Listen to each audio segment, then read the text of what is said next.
So estate agents really hate when you do this, but it's a way that I managed to get one of my property deals over the line and at a really good price.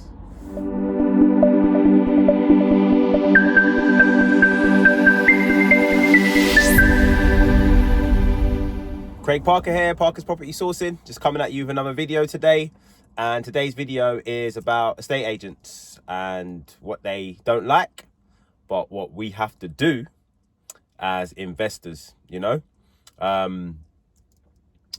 big part of, your property investment journey is going to be dealing with estate agents. My advice to everybody, and I use it myself, is keep them on the right side of you.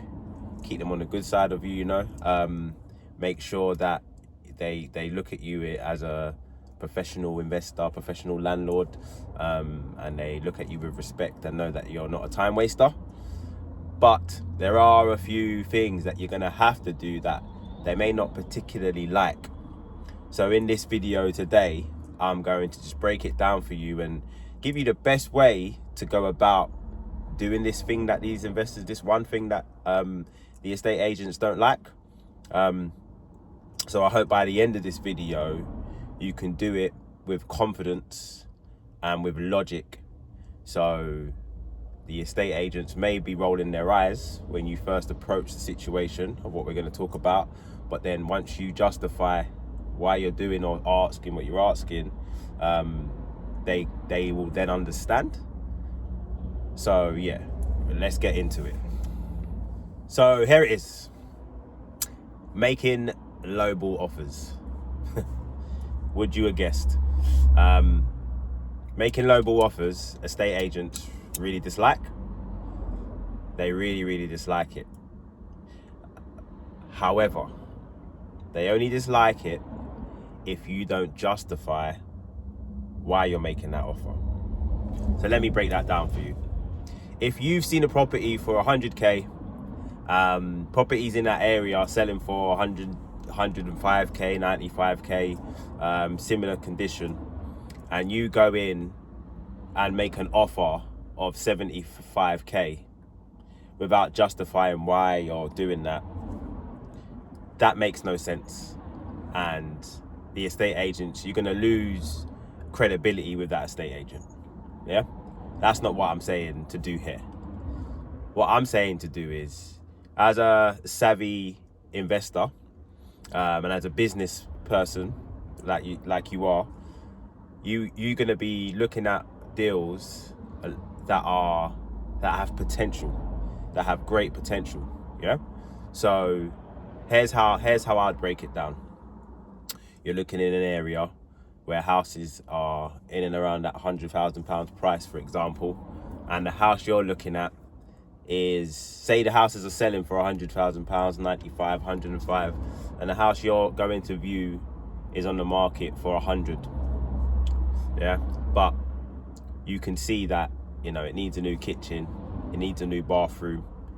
It's quite tired compared to the ones that have sold for that similar price that have a little bit of an uplift in them. Yeah, your one looks a bit tired. So you can see where I'm going here. Yeah. So what we need to do when preparing a lowball offer to these agents is to be getting an estimate from some builders.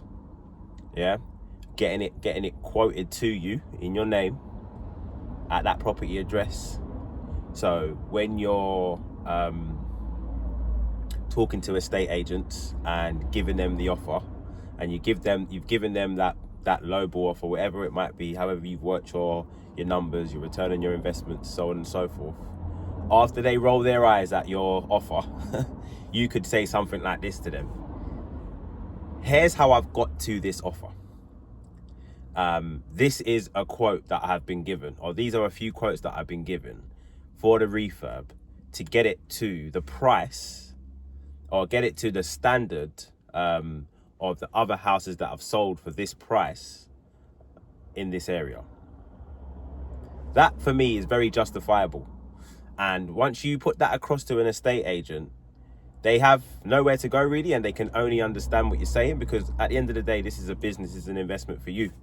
So if you're saying it's going to cost me 10 grand to do a refurb to get it to the level of these other houses that I've sold for 100,000, 105, 95,000, yeah, you've got it up for 100,000. I can't offer you that. Do you see what I mean? I can offer you maybe 80 or 82,500, if you want to make it sound like you're really crunching numbers. And then, you know, you're justifying that price and the work that needs to be done to get it to, you know, that level of where it needs to be at. So that is the way that I would be dealing with, you know, estate agents when offering low on properties. I'm not going to offer low on anything. I'm going to offer low on the properties that have the potential to be a good deal for me as an investor, basically. And if you think about it, estate agents are dealing with hundreds of people on a day-to-day basis. And a lot of people they deal with say that they're investors, but never really follow through with anything. They speak to them once, they view it once, and you never hear from them again. So how we stand out from the rest of them is we're gonna give offers, but back it up with data. It's as simple as that. This is what I'm teaching today. Give offers, but back it up with data. And it justifies your price. And then it looks like, and it sounds like you know what you're talking about. So when they're going to the vendor now and saying, well, this investor's come at me with this offer, he's also had some quotes to get it, you know, so he's in a serious position, he's a serious buyer, he's also had quotes on that property as well. It just gives you a bit more backing. So, you know, the key takeaway from this is making low offers, but backing it up with data, quotes, past sold history, you know, things that are on the market. It has to be justifiable. I'm not here saying that I'm going to get some crazy below market value deals just out of thin air. You have to be logical with what you're doing, and that's one of the ways to be logical. Get some quotes, get some refurb costing quotes, and justify your low offer to get it to the standard, you know. So yeah, just to wrap up this video, estate agents don't like lowball offers, but they don't mind lowball offers with data backing up the reason to why you're making that offer. Yeah, so big takeaway is if you are looking for some, you know, below market value deals, there's lots out there. However, you've got to find ways to justify why you want to pay certain prices, you know. So hope you've enjoyed this video. I've been Craig Parker. Till next time.